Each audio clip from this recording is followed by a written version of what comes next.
Hello and welcome to BQ Prime. A very good morning to all the viewers. I'm Hiral Dadia, and joining us on the show today is Mr. G. Chokkalingam, founder and MD at Equinomics Research, joining in to discuss the movers and shakers of trade today. Good morning and welcome to the show, Mr. Chokkalingam. Good morning. Mr. Chokkalingam, let's start with a jubilant food and trade. Clearly, if you see in terms of where the company goes, we've seen a dip in terms of the revenues as well. Clearly, a 70% decline in terms of profitability. And what has been indicated is it's mainly higher expenses and the inflation in terms of raw material cost that has impacted. Now, a lot of downgrades that have come in as well on the counter. What would your view be, and what should you advise an investor to do? Yeah, I looked at the stock. Only comfort is that stock is already down 27%. But however, if you look at the growth, it's not only the profit is a concern, profit growth. Even if you look at the revenue growth, it is up only in a single digit on year-on-year basis, just around 8%. So therefore, I do not understand why one should give 79 PE for such a single-digit revenue growing company. Rather, one can buy the leader, in the business, which is, I would suggest, Titan company. In fact, available at a marginally lower PE than Jubilant Food. So therefore, I would suggest sell this and buy Titan company. Right, so that's with regards to where Jubilant Food goes. Another consumer durables company which is in focus today is a Whirlpool India. And clearly, if you go to see, there has been an underperformance that has actually dragged earnings. Analysts are also bearish on the counter. Profits are down around 25%. What would you do? Yeah, similar, in fact, observation compared to the previous talk. This suffered from both the degrowth as well as margin pressure. And if you see in Q4, the revenue has degrown 2%, which is surprising. Even for full year, if you take, and because one quarter can there be some fluctuations. Even if you take full year of FY23, the revenue grown as just around 7.6%. And plus, as I said, it is going through margin pressure. So therefore, this is also trading at a close to 79 PE, and I wonder why one should pay that kind of PE. One can even consider stocks like Insan, Unilever, or Nestle, which are, in fact, marginally lower than this kind of PE, but then you have a lot of, safety and defensive, protection of your money. So therefore, I would suggest sell Whirlpool and buy HUL or Nestle. Right, so that's an alternative strategy coming in terms of the consumption space. Moving on, Mr. Chokkalingam, Jindal saw a record high is where the stock has hit. Clearly, if you see in terms of the profitability as well, that has more than doubled in this quarter. The company, which we know is engaged in the iron and steel business, and clearly metal as a space has been pretty much cyclical. We've not seen a clear trend that has emerged in that space. What would your view be with the Jindal saw? Yeah, I looked at the results. I mean, it's a bit surprising on positive side. Phenomenal improvement in both margin as well as in revenue growth. So those stock has gone up substantially today. I still feel the investors who are lucky to hold the stock can continue to hold the stock. At least another 5 to 10% upside is possible till the time they can hold Jindal stock.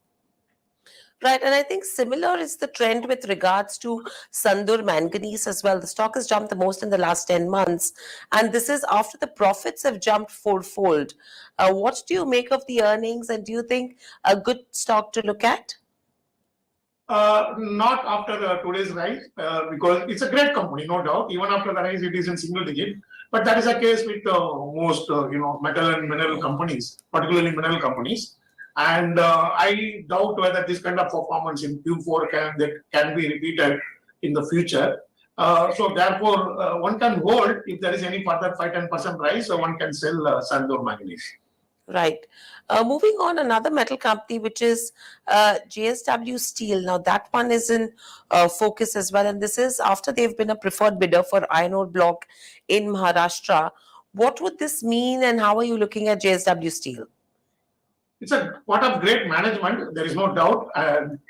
They expanded the capacity and the profits, revenue stream substantially over the last 10 years. But I am having a negative outlook on steel sector. So therefore, and I would say that you sell on even a small increase or even at current price, if you are making money, and it would be better to shift to something like Sundram Clayton. It's a indirect play on two-wheeler business of TVS Motor, as well as TVS Motor has 100% subsidiary TVS Credit. It is doing phenomenally well, and it is indirect subsidiary of Sundram Clayton. And I would prefer a stock like a Sundram Clayton to JSW Steel. Right. So that's with regards to where the metal names go. Moving on, you have Vedant Fashion as well that is in focus. And this is after the promoters have launched an OFS to reduce shareholding by almost 9.88%.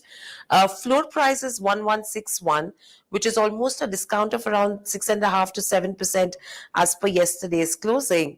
And the offer size is for around 2,785 odd crores. What would you advise an investor to do with regards to the OFS and your view on the stock? I would say that right now those who are holding can sell it, and if they still have any liking for this particular stock, maybe they can wait for OFS and then buy through OFS. But even at OFS price, I would not suggest, because the stock is trading at around 69 PE on FY23, somewhere around 60-61 PE. I'm not comfortable because if generally if you are paying that kind of PE, 60 PE, 80 PE, ideally the revenue profit growth, should be at least similar extent, 60 to 80. If not, in the worst case scenario, also at least half of this PE, the profit growth.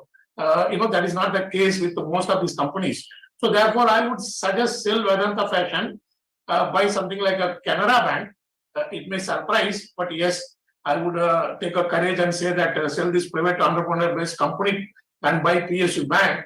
I like this stock phenomenally because it is trading at below adjusted book value, and it has got a lot of triggers to give 15-20% return even in the short term itself, because there is unlocking potential from housing finance business, insurance business, and also AMC business. This quite possible in the long term to unlock value from these business. It has got totally around 8 subsidiary and associates. Almost all of them are making profits, and also it has reduced in 5 quarters consistently the net NPA and gross NPA. So therefore, one can consider buying Canara Bank. Right, so that's a buy coming in with regards to Canara Bank there. Mr. Chokkalingam, how are you looking at a JK Tyre? Because tyre stocks have been in focus over the last couple of weeks as well. In fact, if you see in terms of JK Tyre, the profits have jumped multifold to almost around 111 crores. They've achieved the highest ever revenue as well during FY23. What are the prospects looking like in terms of JK Tyre vis-a-vis the other tyre companies from a valuation perspective, and what would your top pick be then? Yeah, majority of the tyre companies they have posted good results, are expected to post good results for Q4. But the trick is that most of the company, not only JK Tyre, most of the company, majority of the companies are suffering from lack of strong double-digit growth in the revenue. Many of them are maintaining either single digit or close to 10%. But the profit growth is enormous, and this is mainly because of raw material price falling. Particularly, they use the derivative of oil and also natural rubber. And all of us know the prices of oil is down almost 40% from 52-week high, and even natural rubber prices were down. But unfortunately, last 15-20 days, the natural rubber price started moving up. And I have a view that within 3 to 6 months, even the oil price will start jumping. And therefore, I would say that one should sell JK Tyre because this company also saw only 10% revenue growth year on year, but the PBT has gone up nearly fourfold. That is mainly because of the raw material, and also in terms of PE valuation, it's trading at around 16 PE. But tyre companies normally trade at around 14 to 16 PE. Only the leaders trade a very high level. So therefore, I would suggest sell and buy, Swalak Energy. It's a small cap, and Swalak Energy is suitable only for deep value investors who can take a good amount of risk, also who can wait for 2 to 3 years. I believe that in 2 to 3 years, Swalak Energy can be a multi-bagger, possibly. Personally, also we have invested. Equinomics also invested. Again, I just want word of caution, it's only for risk-taking investors. Right, so that's an alternative strategy coming in there as well. Another stock that is in focus is the Forging. Now, clearly, if you go to see the weak export volume is something which has dented the top line with regards to Forging. There's a degrowth coming in on the EBITDA front as well. Margins have contracted. Overall, in terms of profitability as well, we've seen a degrowth. And one pointer that I want to note is at the start of FY23, the management had guided for a top line of almost 1,300 to 1,400 odd crores for the year and an EBITDA of around 280 odd crores. They've achieved a sales of 1448 and an EBITDA of 272 odd crores with 18.6% margins. So overall, as per what the management guidance was, it's pretty much above what they were expecting. The stock is really not, the markets are not really taking it well. What's your view? Yeah, I looked at the results. It's a part of good management. There is no doubt at all. Apparently, it looks like phenomenal growth in the profit on year-on-year basis, but it is mainly because of the tax adjustment. So otherwise, there is not huge growth in the profit. And in terms of PE, also it trades around 17 PE on FY23, which is fairly priced for a forging company, that too in a small cap space. Therefore, I would say that anything above 900, if it starts moving up, one can sell and consider buying unique parts, which gone for IPO recently. I like these stocks for two reasons. Relatively good balance sheet and a global business model. Warehouses in the Western world should help future growth. And also in terms of valuation, unique parts trades around, just around 13 P on FY23 in our estimate. So this P can shrink much more as compared to Forging. So therefore, I would suggest sell Forging any further rise beyond 900 and buy Unipods.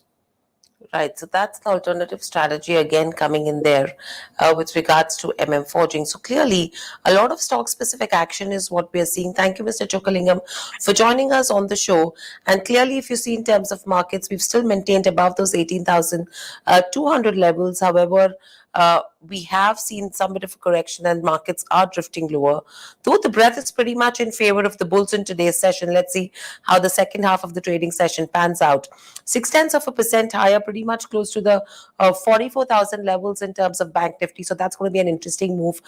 We need to wait and watch. And if you see components of Bank Nifty as well, the advanced decline ratio absolutely in favor of the bulls. Bandhan Bank, AU Small Finance Bank, Axis, IDFC First, as well as a Kotak Mahindra Bank. These are few of the top gainers. And from a general Nifty perspective, if you see in terms of stocks, Bajaj Finance, Axis, HDFC Life, Bharti Airtel, as well as a Kotak Mahindra Bank. So it's the financials which are at play in today's session. Divis under pressure, Titan under pressure, M&M, as well as a Grasim, which is trading under pressure. If you see, let's quickly pull up the Sensex as well and see. 61,726, so up move of little over 150 points is what we are seeing. And in terms of stock specific action, Jindal saw, Honeywell Auto, GSL, these are few of the top gainers as well. And on the losing front, you have a Tirumalai Chemical, JK Tire, Brigade Enterprises. These are few names which are ruling under pressure. So overall, stock specific action is what we are seeing. There is some bit of consolidation, as we were mentioning yesterday as well in terms of markets. Buy on dips is the kind of strategy that analysts are also recommending, and that's what is at play currently. That's all that we have on this session. Thanks for watching, and stay tuned for a lot of managements that are lined up during the day.